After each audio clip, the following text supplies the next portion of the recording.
In the name of Allah, who is the most beneficent and merciful.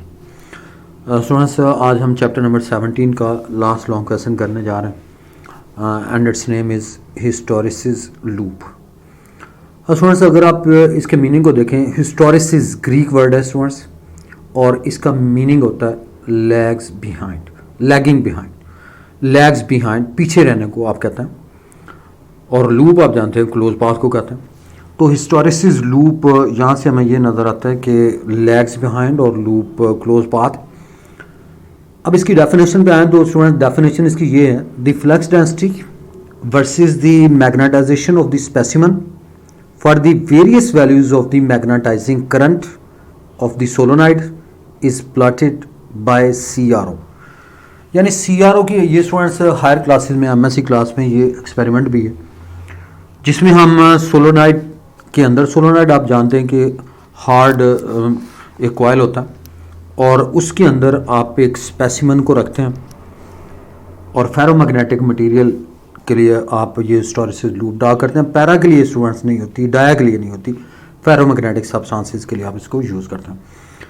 और ferromagnetic substance में आप जब भी किसी आयरन को, फेरोमैग्नेटिक सब्सटेंस को जब आप सोलोनाइड के अंदर रखते हैं और उसमें से अल्टरनेटिंग करंट पास करते हैं तो डिफरेंट वैल्यूज़ जो है वो I और B की आप वहाँ से मेजर करते हैं और देन ग्राफ जो है वो ड्रा करते हैं और इस किस्म की लूप जो है वो बनती है जो यहाँ पे आप देख रहे हैं। ये मैक्सिमम वैल्यूज़ करंट की, देन रिवर्स में और फिर दोबारा उसी जगह पे, तो इससे हम हिस्टोरिसिस लूप कहते हैं। तो कहने का मतलब ये है कि ये ग्राफ होता है magnetization of the specimen for the various values of the magnetising current of the solenoid is plotted by CRO से आप ये ग्राफ जो है ये ड्रा करते हैं, इसे हम हिस्टोरिसिस लूप का नाम देते हैं।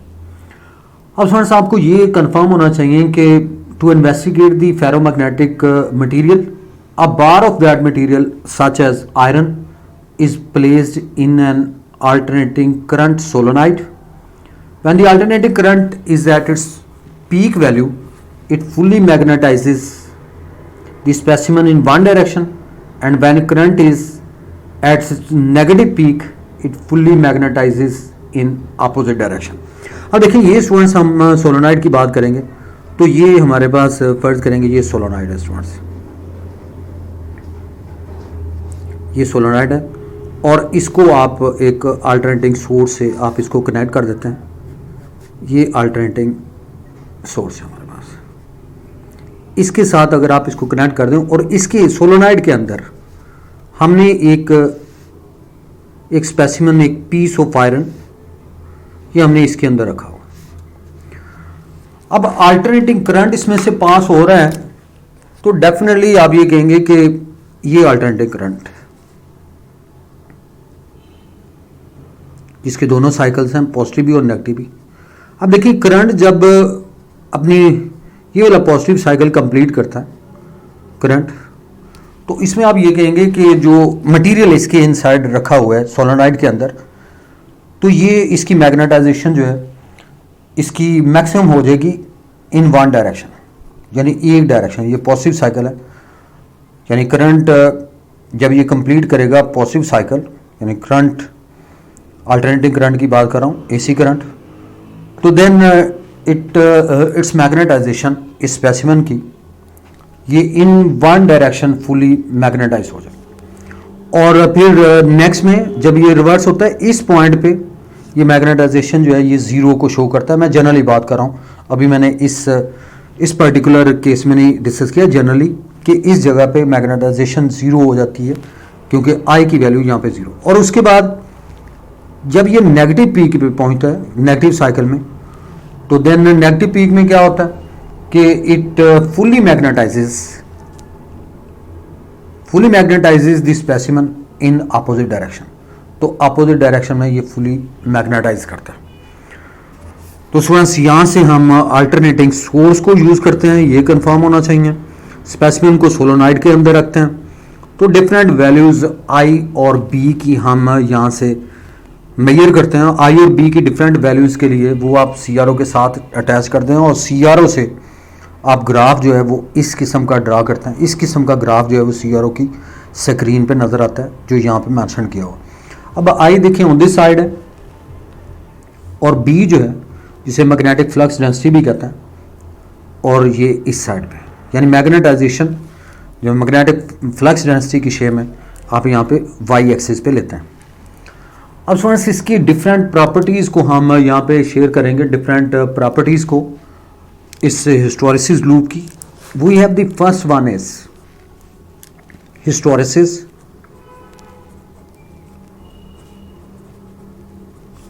हिस्टोरिसिस क्या है स्टूडेंट्स? हिस्टोरिसिस में यहाँ पे मेंशन्ड है the portion AOA of the curve, यानी ये वाला पोर्शन, ये आप देख रहे हैं ये वाला पोर्शन O to A तक of the curve is obtained when the magnetizing current is increased, यानी मैग्नेटाइजिंग करंट आप इंक्रीज करते हैं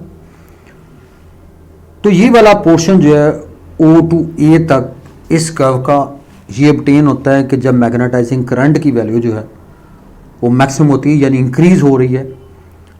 and AR is the portion, ये AR जो है ये पोर्शन वो है when the current is decreased, यानी करंट की वैल्यू जो है वो डिक्रीज हो रही, यानी O से A तक ये वाला पोर्शन, ये आप देख रहे हैं ये वाला पोर्शन, इसमें करंट की वैल्यू इंक्रीज हो रही है।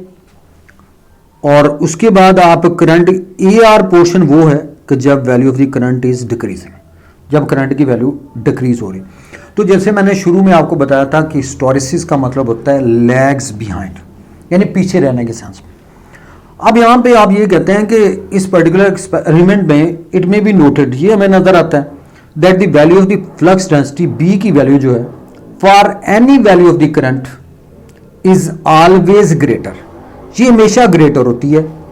देखिए करंट की वैल्यू जो है ये डिक्रीज हो रही है और यहाँ पे करंट की वैल्यू 0 बन जाती है, लेकिन B यहाँ पे 0 नहीं है, यानी B जो है इट लैग्स बिहाइंड, ये इसके पीछे रह रहा है, डिक्रीज हो रहा है। Is always greater when the current is decreasing, जब करंट डिक्रीज हो रहा, then when it is increasing, और जब करंट की वैल्यू इंक्रीज हो उसके कंपैरेटिवली जब करंट की वैल्यू को आप डिक्रीज करते हैं तो B की वैल्यू जो है वो उस लेवल पे डिक्रीज नहीं हो रही जितनी करंट की वैल्यू डिक्रीज हो रही है। तो इसलिए इसे हम कहते हैं कि B जो है दैट लैग्स बिहाइंड, तो B जो है वो यहाँ पे दैट लैग्स बिहाइंड, तो इसको हम, इस प्रॉपर्टी को हम हिस्टोरिसिस कहते हैं। तो यहाँ पे आपको ये नजर आ रहा है कि इस जगह पे I की वैल्यू तो 0 है but B is not equal to 0, लेकिन B यहाँ पे 0 नहीं है। दोबारा से देख लें students, the portion O to A तक ये मैं शो कर रहा हूँ कि ये करंट की वैल्यू इंक्रीज हो रही है and get its maximum value here, लेकिन जब आप करंट की वैल्यू को डिक्रीज करते हैं, डिक्रीज करेंगे तो B की वैल्यू उस लेवल पे डिक्रीज नहीं हो रही जिस लेवल पे I की वैल्यू डिक्रीज हो रही है, और यहाँ पे I की वैल्यू 0 बन जाती है but B is not equal to 0। तो इसका मतलब ये हुआ कि B लैग्स बिहाइंड, तो B जो है लैग्स बिहाइंड, इसे हम मैग्नेटाइज्म, यहाँ पे आप ये लिख सकते हैं इस पर्टिकुलर केस में magnetism,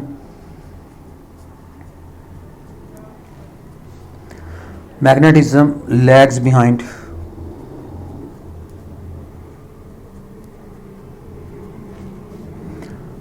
the magnetizing current.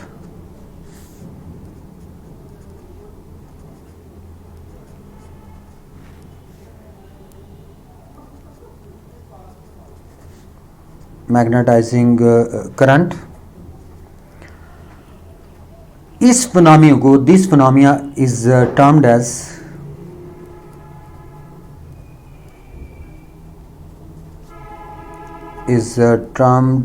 as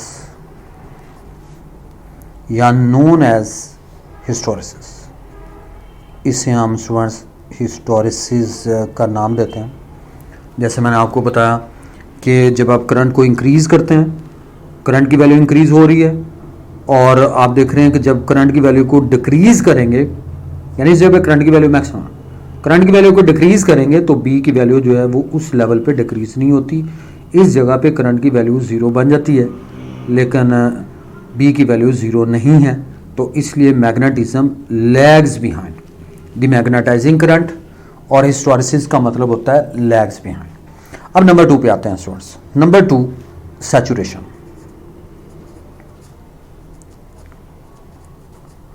saturation क्या है स्टूडेंट्स?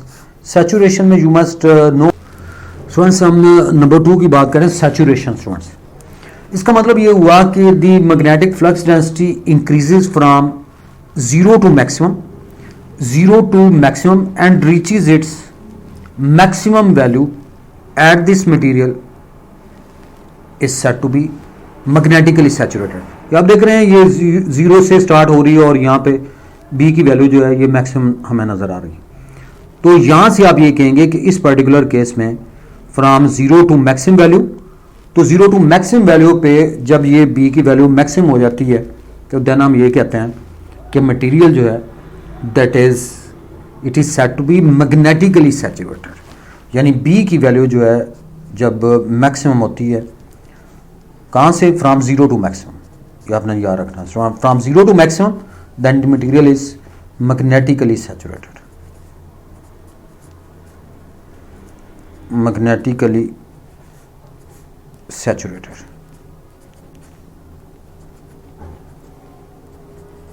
इस फिनोमेना को हम सैचुरेशन का नाम देते हैं। अब आ जाते हैं स्टूडेंट नंबर 3 पे। नंबर 3 में इस पर्टिकुलर केस में आपको ये कंफर्म होना चाहिए दैट इज रेमेनेंस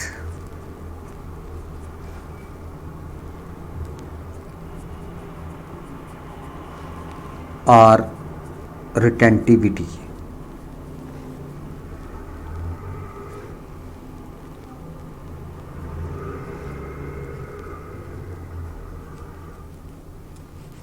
रेमेनेंस और रिटेंटिविटी, तो यहां से हमें ये कंफर्म हो गया कि when the current is reduced to zero, जब करंट की वैल्यू स्टूडेंट से जीरो हो जाती है इस जगह पे, ये देखिए यहां पे करंट की value zero, the material still remains strongly magnetized represented by point R on the curve। अब यहाँ पे देखिए इस जगह पे इस पॉइंट को आप ये कहेंगे कि when the current is reduced, कि जब आप करंट को डिक्रीज कर रहे हैं यानी A to R पोर्शन में current is decreasing, the material is still remains strongly magnetized। तो मटेरियल जो है ये स्टिल स्ट्रांगली मैग्नेटाइज होता है और इस पॉइंट को हम आर से रिप्रेजेंट किया हुआ है ये कर्व में। और इसकी रीज़न क्या है? It is due to tendency of the domains to stay partly in line once they have been align, यानी जब ये इसका मतलब ये हुआ कि इसमें टेंडेंसी है डोमेन्स की to stay partly in domain में, यानी आपको पता है कि मैग्नेटाइजेशन में जो डोमेन्स के अंदर एटम्स होते हैं वो पैरेलल होते हैं, तो इसलिए इसे हम वो रिटेन रहते हैं, तो इसलिए इसे हम रिटेंटिविटी का नाम देते हैं। तो ये वो पॉइंट है जिस जगह पे आई की वैल्यू जीरो है और मटेरियल जो है वो स्ट्रांगली मैग्नेटाइज्ड है। अब आ जाते हैं जी नंबर 2 पे। इस जगह पे आप ये कहते हैं आर पॉइंट पे, पॉइंट आर इस ग्राफ में स्टूडेंट्स यहाँ पे आई की वैल्यू जीरो है but B is not equal to zero, लेकिन b की वैल्यू जो है ये स्टूडेंट्स ज़ीरो नहीं है, तो इसको हम रेमेनेंस और रिटेंटिविटी का नाम देते हैं।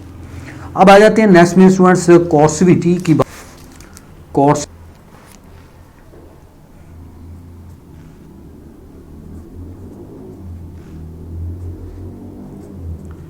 कोर्सिविटी क्या है स्टूडेंट्स? अब कोर्सिविटी पे अगर आप आते हैं तो स्टूडेंट्स इसका मीनिंग ये है to demagnetize the material the magnetising current is reversed, यानी इसके बाद करंट को हम रिवर्स करते हैं। ये देखिए ये करंट की रिवर्स डायरेक्शन स्टार्ट हो जाती है, यहाँ पे आई की वैल्यू जीरो है, करंट जो है वो रिवर्स हो जाता है। तो इस साइड में आप ये कहते हैं the magnetising current is reversed and increase to reduce the magnetization to zero, और मैग्नेटाइजेशन को हम जीरो करना चाहते हैं। इस जगह पे जीरो नहीं था, यानी यहाँ पे आई तो जीरो था लेकिन बी की वैल्यू जीरो नहीं थी, तो मैग्नेटाइजेशन जीरो नहीं थी। अब हम करंट की वैल्यू जो है वो हम रिड्यूस करते हैं when the current the magnetising current is reversed, यानी नेगेटिव साइकिल में रिवर्स हो जाता है, एंड इंक्रीज, और ये नेगेटिव साइकिल में इंक्रीज हो रहा है, and reduce the magnetization to zero, और इस जगह पे मैग्नेटाइजेशन क्या बन गई स्टूडेंट्स, 0 बन गई। दिस इज नोन एज, यानी इस करंट को हम कोर्सिव करंट कहेंगे एंड रिप्रेजेंटेड बाय सी, इसको हम सी से ज़ाहिर करते हैं, यानी you must clear about this C, इसको हम इस करंट को जिसने मैग्नेटाइजेशन को ज़ीरो किया है इसे हम कोर्सिव करंट का नाम देते हैं।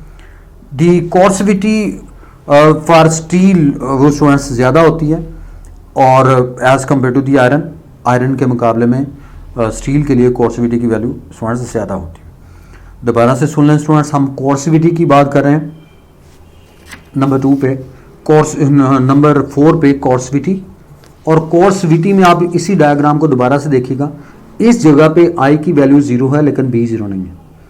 अब हम नेगेटिव साइकिल करंट के इंक्रीज कर रहे हैं, नेगेटिव साइकिल जब इंक्रीज करते हैं तो इस जगह पे आप देख रहे हैं कि इस जगह पे मैग्नेटाइजेशन जो है वो 0 बन जाती है, यानी B की वैल्यू 0 बन गई।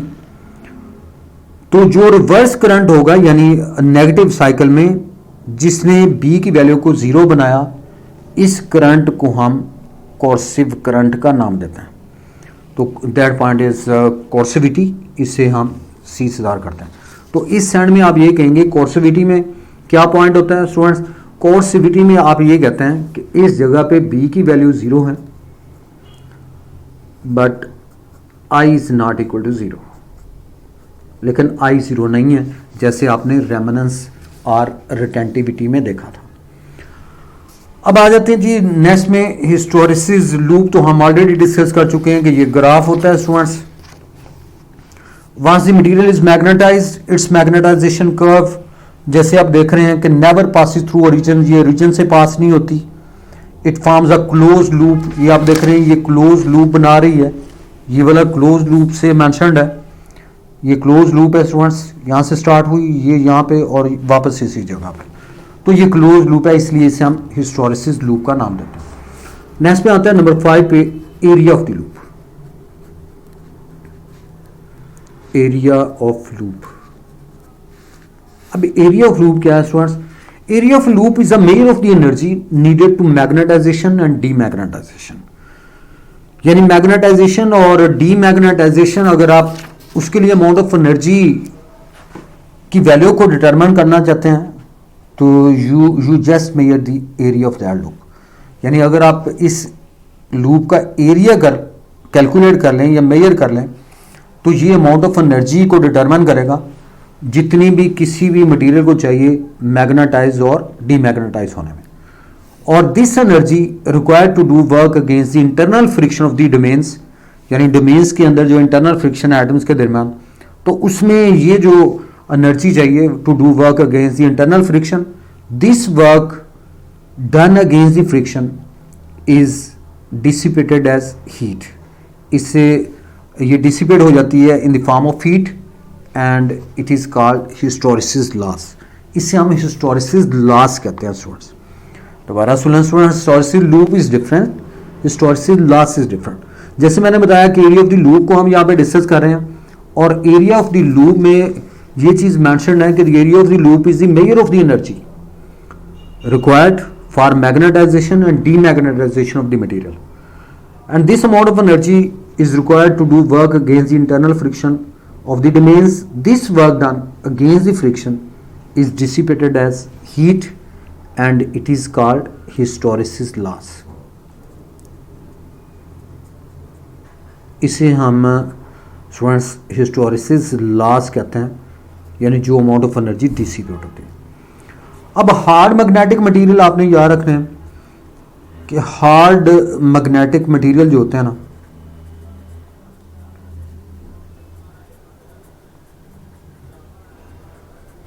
hard magnetic materials like steel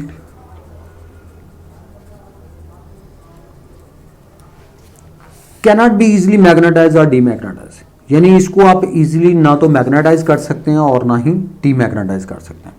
so they have large loop area, तो इसलिए इनका एरिया जो होता है लूप का वो लार्ज होता है as compare to soft magnetic material, यानी सॉफ्ट मैग्नेटिक मटेरियल जो है इसके लिए कम अमाउंट ऑफ एनर्जी चाहिए इसको मैग्नेटाइज और डीमैग्नेटाइजेशन के लिए। यानी अगर ये देखें ये एरिया, अगर ये लूप का एरिया जो है वो कम हो जाए, सॉफ्ट मैग्नेटिक मटेरियल के लिए लूप का एरिया कम है, लेकिन स्टील के लिए ये एरिया जो है ये ज़्यादा है, ये स्टील के लिए ड्रा किया, और इसका अगर आप एरिया और कम कर दें तो ये सॉफ्ट मैग्नेटिक मटेरियल के लिए आप यूज़ कर रहे हैं, जिसे आप आज सॉफ्ट आयरन कहते हैं, उसके लिए ये हिस्टोरिसिस लूप का एरिया जो है ये स्टूडेंट्स कम होता है। ये आपने स्टूडेंट्स याद रखना है। अब सुटेबिलिटी ऑफ मैग्नेटिक मटेरियल में आपको ये बताना चाहिए, material with high retentivity and large coercive force would be more suitable to make a permanent magnet. यानी परमानेंट मैग्नेट के लिए रिटेंटिविटी और कोर्सिविटी की वैल्यू स्टूडेंट्स ज़्यादा होती है। A material with low retentivity और low coercive force would be more suitable to make an electromagnet. So students, that's about hysteresis loop. Thank you all.